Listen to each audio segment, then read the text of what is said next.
मैं एक भारतीय ड्राइवर हूँ। क्या आप मुझे कुवैत में ड्राइवर की नौकरी दिलवा सकते हैं? नाम है सुंदर सिंह, हरियाणा स्टेट से। सुंदर जी, बहुत बहुत शुक्रिया आपका सवाल पूछने के लिए। मुझे अच्छा लगता है जब आप लोग इस तरह के सवाल पूछते हैं। कुवैत में ड्राइविंग के लिए हमेशा डिमांड रहता है, जैसे कि company driver, house driver, delivery boy, taxi driver इत्यादि। कुवैत में ड्राइविंग करना एक अच्छा फ़ैसला हो सकता है। आपको अच्छी खासी सैलरी मिल सकती है, आपका लाइफ बेटर हो सकता है। लेकिन याद रखिए, हर सिक्के के दो पहलू होते हैं।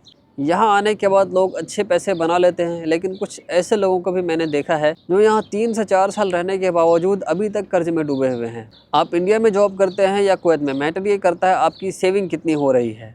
अगर आप 60,000 रुपये कमा रहे हैं और आपका खर्चा 65,000 रुपये है, फिर आप कर्ज में हमेशा रहेंगे। लेकिन अगर आप 20,000 कमा रहे हैं और आपका खर्चा 15,000 है, फिर आप कर्ज में कभी नहीं रहेंगे। कुवैत के अंदर मैं ऐसे लोगों को जानता हूं जिनकी सैलरी 80,000 से लेकर 1,10,000 तक है, लेकिन उनके पास 1 रुपये सेविंग नहीं है, बल्कि उनके पास अपना अकाउंट ही नहीं है। ये वो लोग हैं जिनकी सैलरी आती है, अपना खर्चा काट कर सारा पैसा घर भेज देते हैं और घर वाले उस पैसे से खूब मज़े कर रहे हैं, खूब उड़ा रहे हैं। भाई और बहन खूब शॉपिंग कर रहे हैं। डेली अच्छा खाना बन रहा है, घर में वॉशिंग मशीन, एसी, फ्रिज और कूलर लग गया है। क्यों? क्योंकि हमारा बंदा कुवैत में अच्छा पैसा कमा रहा है। लेकिन जो बंदा यहाँ कमा रहा है वो कितनी परेशानी और तकलीफ़ में है, इसका एहसास सिर्फ वही जानता है, घर वालों को कुछ पता नहीं होता। बहरहाल हम ड्राइविंग की बात कर रहे थे, तो इंडिया में मैं ऐसे लोगों को भी जानता हूँ जो इंडिया में रह कर के 60,000 से 1,20,000 तक महीने का कमा लेते हैं। मैं आपको एक रियल स्टोरी सुनाता हूँ। एयरपोर्ट आने के लिए मैंने टैक्सी बुक किया था। हालांकि मैं ऑटो ही बुक करता हूँ, लेकिन सुबह 3 बज रहे थे और उस वक्त तो ऑटो मिला नहीं, तो मैंने टैक्सी बुक कर लिया। रास्ते में मैंने उनसे पूछा कि आप इस टैक्सी से महीने का कितना अर्निंग कर लेते हैं। उन्होंने बताया कि रात को 8 बजे मैं निकला था और अभी एयरपोर्ट पहुँचते टाइम 4 बज रहे थे। उसने बताया कि मेरे पास 2,800 रुपये हैं अभी और 500 रुपये का मैंने गैस डलवाया है। तो उस दिन उसकी टोटल अर्निंग हुई थी 3,300 रुपये। हम यहाँ पर उनकी एवरेज अर्निंग सिर्फ 2,000 रखते हैं और महीने का उनकी जो अर्निंग है वो 60,000 रुपये बनता है, वो भी सिर्फ 8 घंटे की ड्यूटी में। गाड़ी उनकी नई और ख़ुद की थी, इसलिए फ़ायदा ज़्यादा हो रहा था। फिर उन्होंने बताया कि अभी सुबह में मैं घर जाऊंगा, गाड़ी को थोड़ा रेस्ट मिलेगा, उसके बाद दूसरा ड्राइवर इस गाड़ी को लेकर के निकलेगा। फिर पूरे दिन में जितना अर्निंग होगा उसका 50% मैं लूँगा, क्योंकि गाड़ी मेरी है, और बचे हुए 50% वो ड्राइवर खुद लेगा। तो उसकी भी वहाँ से भी तकरीबन 30,000 रुपये आ जाते हैं। तो तकरीबन एक बंदा एक टैक्सी से 90,000 रुपये का महीना कमा रहा है इंडिया में रहकर। अब मेरी इस स्टोरी को सुन करके आप मोटिवेट नहीं हो जाइएगा, क्योंकि दिल्ली एयरपोर्ट पर भी मैंने देखा है बहुत सारे लोग परेशान हैं, उनकी अर्निंग नहीं हो पा रही है, पैसेंजर नहीं मिलते हैं।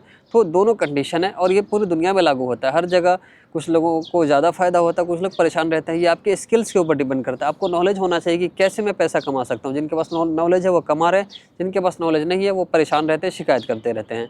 यानी कि अगर आप कोई भी काम करने जाते हैं तो उस काम में आपको नॉलेज होना चाहिए। वो बंदा 90,000 महीना कमा रहा है तो वो एक महीने में, एक दिन में नहीं कमा रहा है। पिछले 6 साल से वो टैक्सी चला रहा था। शुरुआत में उसे भी परेशानी हुई थी, उसके पास भी सेल नहीं हो रहा था, पैसा नहीं आ रहे थे। लेकिन धीरे धीरे काम करते गए और अपनी गाड़ी खरीदते गए। अभी उसके पास टोटल 4 गाड़ियाँ थी।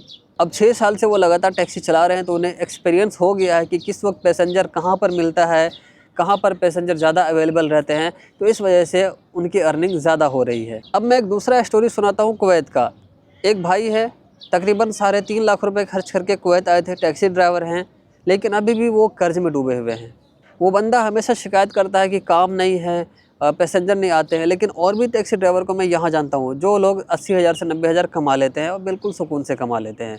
तो अब ये डिपेंड करता है आपके ऊपर, हमारे ऊपर, कि हम कितना मेहनत करते हैं, हम कितना टाइम देते हैं अपने काम में, हम किस तरीके से काम करते हैं, हमारा काम करने का तरीका कैसा स्पेशल है या फिर बैड तरीका है। तो इन सब के ऊपर आपकी अर्निंग डिपेंड करती है। मुझे उम्मीद है इन दोनों स्टोरी से आपको कुछ न कुछ सबक ज़रूर सीखने को मिला होगा। मैं ज़्यादा डिटेल्स में नहीं जाना चाहता, आप लोग समझदार हैं, बेहतर जानते होंगे। बस एक ही बात कहूँगा, काम कोई भी हो, कहीं भी हो, उसको करने का तरीका स्पेशल होना चाहिए, फिर आप कभी भी पैसे का शिकायत नहीं करेंगे। मेरा सलाह यही रहेगा, खासकर सुंदर भाई से, कि आप इंडिया में रहकर काम कीजिए, अपने फैमिली के साथ रह करके काम कीजिए। दूसरे कंट्री में जाने से आपको बहुत सारी परेशानियों का सामना करना पड़ सकता है।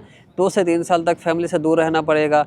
आपको लैंग्वेज का प्रॉब्लम, खाने का प्रॉब्लम हो सकता है। आपको यहाँ आने के लिए इंग्लिश और अरबिक दोनों लैंग्वेज का जानकारी होना चाहिए, बल्कि आपको अरबी ही ज़्यादा बोलना आना चाहिए।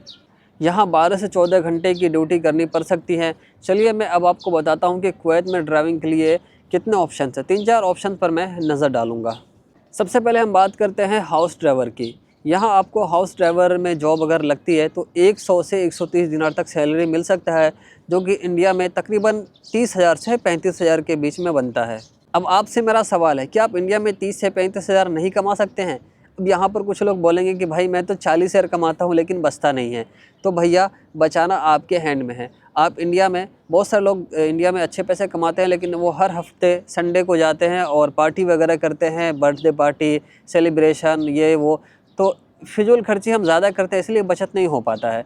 और कुछ लोगों का कहना होता है कि गल्फ़ कंट्री के पैसे में बरकत बहुत है, अरब के पैसे में बरकत बहुत है। तो ऐसा कुछ नहीं है, ये सब एक झूठ है, मिथ है, लोगों का सोच है। यहाँ आने के बाद लोगों का खर्चा बिल्कुल बंद हो जाता है। 2 साल के लिए तो एक बिल्कुल पैक हो जाते हैं, जिस तरह जेल में रहते हैं। सुबह उठा, काम पर गया, वापस आया, सो गया खाना खा करके, फिर अगले दिन वही प्रोसेस चलता रहता है। तो यहाँ फिजूल खर्ची है ही नहीं, कहीं आना जाना है ही नहीं, खर्चा है नहीं, इसलिए पैसे का बचत होता है।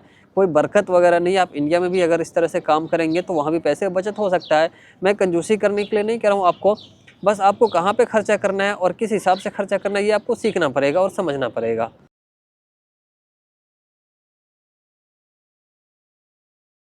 हाउस ड्राइवर की ड्यूटी की बात करें तो 24 घंटे में किसी भी वक्त आपको कॉल करके बुलाया जा सकता है।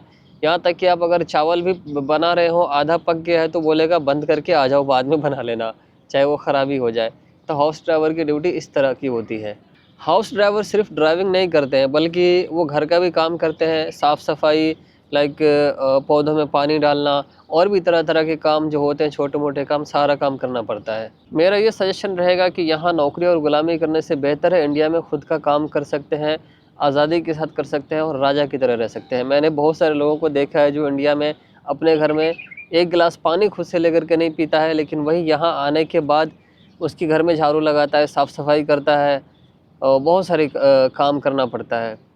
अगर आपको फिर भी मेरी बातें झूठ लग रही होगी तो एक बार आकर ज़रूर देख लीजिए, क्योंकि खुद से एक्सपीरियंस करना भी ज़रूरी होता है। किसी अक्लमंद इंसान ने कहा था कि हर इंसान को एक बार मोहब्बत ज़रूर करना चाहिए, ताकि पता चले कि मोहब्बत क्यों नहीं करना चाहिए। इसी कहावत को चेंज करके मैं उन लोगों के लिए कहना चाहता हूँ जो लोग गल्फ़ कंट्री में जा कर के झाड़ू पोछा लगाते हैं, छोटा मोटा लाइक लेबर टाइप जॉब करते हैं, उन लोगों के ऊपर ये कहानी फुल बैठता है। अगर आप अब तो अगर डॉक्टर इंजीनियर्स हैं तो फिर अच्छा है, उन लोगों का जॉब अच्छा होता है, 2 महीना, 4 महीना, 6 महीना में घर जा सकते हैं, क्योंकि सैलरी अच्छी होती है, 3-3 लाख रुपए सैलरी होता है। तो एक सफ़र आप जाते हैं, 60-70 हज़ार रुपये खर्च भी होता है तो फ़र्क नहीं पड़ता है। 1 लाख भी खर्च होता है तो फ़र्क नहीं पड़ता, क्योंकि 1 महीना में 3 लाख आप कमा रहे हैं। और लेबर टाइप लोगों का क्या होता है, 35,000 कमा रहे हैं और एक सफ़र में 80,000 खर्चा हो रहा है, तो फिर वो लोग 2 साल के बाद ही जाते हैं, 3 साल के बाद ही जाते हैं, मजबूरी है।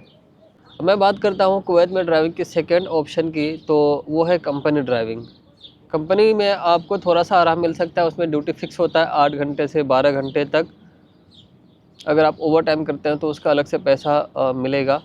कंपनी छोटी या बड़ी हो सकती है, आपका सैलरी भी छोटी या बड़ी हो सकती है, ये डिपेंड करता है कंपनी के ऊपर, और आप बड़ी गाड़ी चलाते हैं, छोटी गाड़ी चलाते हैं, उसके ऊपर आपका सैलरी डिपेंड करता है। अब ड्राइविंग का तीसरा ऑप्शन है डिलीवरी बॉय का। डिलीवरी बॉय 2 तरह का होता है, एक तो बाइक वाला, एक 4 व्हीलर वाला।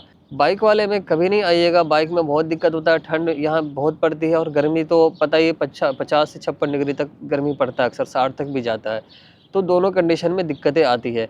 बेटर ये रहेगा 4 व्हीलर में अगर आइए, ड्राइविंग में आ रहे हैं और डिलीवरी बॉय में आ रहे हैं तो। ड्राइविंग के लिए एक और ऑप्शन है टैक्सी ड्राइवर। टैक्सी में आने के लिए आपको तकरीबन जहाँ तक मेरा नॉलेज है 3.5 से 4 लाख रुपए खर्च करना पड़ता है। तो बेहतर है, इतने पैसे से आप इंडिया में अच्छा सा बिज़नेस कर सकते हैं, बल्कि 50 से 1 लाख में भी आप छोटा मोटा अच्छा सा बिज़नेस कर सकते हैं, और वो आने वाला टाइम में 5 लाख, 10 लाख, 50 लाख तक का भी बन सकता है। बिज़नेस में इतना पावर है।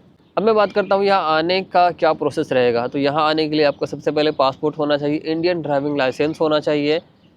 उसके बाद आप किसी भी ऑफ़िस में जा कर के ड्राइविंग के लिए अप्लाई कर सकते हैं, या जिसे एजेंट भी कहा जाता है। बहुत सारे एजेंसियाँ वाले आपके पैसे लेकर रातों रात भाग भी जाते हैं, तो किसी भी एजेंसी के पास जाइए तो थोड़ा-सा केयरफुल रहिएगा। आप एक बार अच्छे से उसके बारे में पता लगा सकते हैं कि वो वैलिड एजेंसी वाला है या नहीं है, काफ़ी पुराना है या फिर और किसी ने काम करवाया है। तो इस तरह से आप जानकारी ले सकते हैं। पता करके उसके बाद उस एजेंसी वाले को पैसे दीजिएगा। एजेंसी वाले आपसे 90,000 से लेकर 1,50,000 रुपये तक चार्ज कर सकते हैं। ये डिपेंड करता है आपका ड्राइविंग कौन-सा है। कंपनी में है या फिर डिलीवरी बॉय का काम है या फिर हाउस ड्राइवर है, और आपका सैलरी कितना है, इन सब के ऊपर डिपेंड करता है वो कितना पैसे आपसे चार्ज कर रहे हैं। फिर बात आती है सबसे चैलेंजिंग काम, वो है मेडिकल। मेडिकल टेस्ट कुवैत का बहुत ही हार्ड है, बहुत सारे लोग रिजेक्ट हो जाते हैं। 50 से 60 हज़ार रुपये खर्च करने के बावजूद भी मेडिकल अनफिट हो जाता है, क्योंकि यहाँ का मेडिकल बहुत ही सख्त है। पिछले वीडियो में मैंने बताया था कि मैंने 4 लोगों को वीज़ा दिलवाया था, उनमें से 2 लोगों का मेडिकल अनफिट हुआ था, जिसमें से एक ने तो 7 बार मेडिकल करवाया था, उसके बावजूद उसका मेडिकल फिट नहीं हुआ। एक मेरा दोस्त था जो 2 बार मेडिकल करवाया, लेकिन फिर भी अनफिट हो गया। प्रॉब्लम कुछ नहीं था, बस वो एक्सरे में आ रहा था कि उसके हार्ट में थोड़ा सा दाग आ रहा है, क्योंकि वो दिल्ली में रहता है और दिल्ली में पोल्यूशन ज़्यादा है। कोई नशा वगैरह वो नहीं करता है, फिर भी ये प्रॉब्लम है। तो बहुत ही सख्त है यहाँ का मेडिकल, आप अंदाज़ा लगा सकते हैं इस बात से। दोस्तों, ये सब जो मैंने छोटे छोटे स्टोरी और एक्सपीरियंस सुनाया है, ये सब मेरा रियल एक्सपीरियंस है। मैं ये नहीं आपको कह रहा हूँ कि कुवैत मत आइए, बल्कि एक बार ज़रूर आइए, ताकि आप रियल एक्सपीरियंस कर सकें कि यहाँ की लाइफ कैसी है। अब बात करते हैं सुंदर जी की। उन्होंने मुझसे पूछा था कि क्या आप मुझे कुवैत में ड्राइवर की नौकरी दिलवा सकते हैं। तो सुंदर जी, मैं माफ़ी चाहता हूँ, मैं आपको ड्राइवर की नौकरी यहाँ नहीं दिलवा सकता। मैंने जिन 4 लोगों को वीज़ा दिलवाया था, उनमें से कुछ लोगों का मेडिकल अनफिट हो गया, किसी ने धोखा दिया। एक बंदा यहाँ आया पर 2 महीने बाद ही उसे वापस भेजना पड़ा, क्योंकि वो कामचोर इंसान था, काम नहीं कर पाया, इसलिए उसे वापस भेजना पड़ा। इन सब केसेस के बाद इंडियन वर्कर का हमारी कंपनी में वैल्यू ख़राब हो गया, और लास्ट 1.5 ईयर से हमारी मैडम कहती है कि हमारी कंपनी में कोई वीज़ा खाली ही नहीं है, क्योंकि हमारी कंपनी छोटी है, तो हमारी गवर्नमेंट अलाउ ही नहीं करती है और नए वीज़ा इशू करने के लिए। हालांकि मुझे पता है ये बात बिल्कुल झूठ है। और अब फ़िलीपींस के एक आदमी को कंपनी वीज़ा दे रही है मेरी जगह, क्योंकि मैं सितंबर में कंपनी रिज़ाइन कर रहा हूँ। ज़ाहिर है, जब आप इतने वीज़ा निकालते हैं तो उसमें ख़र्च आता है, 4 से 6 महीने का वेट करना पड़ता है, टाइम वेस्ट होता है। बहुत बहुत शुक्रिया वीडियो लास्ट तक देखने के लिए। आज के लिए इतना ही, जल्द मिलते हैं किसी और कहानी, किसी और नए एक्सपीरियंस के साथ। तब तक के लिए खुश रहे, स्वस्थ रहे और अपना ख्याल रखें। इस तरह की और भी कहानी सुनने के लिए हमारे चैनल को सब्सक्राइब कीजिए, ताकि और भी नए वीडियोज़ हम अपलोड करें और आप तक वो पहुंच सके और आप यहाँ का एक्सपीरियंस और कहानी सुन सकें।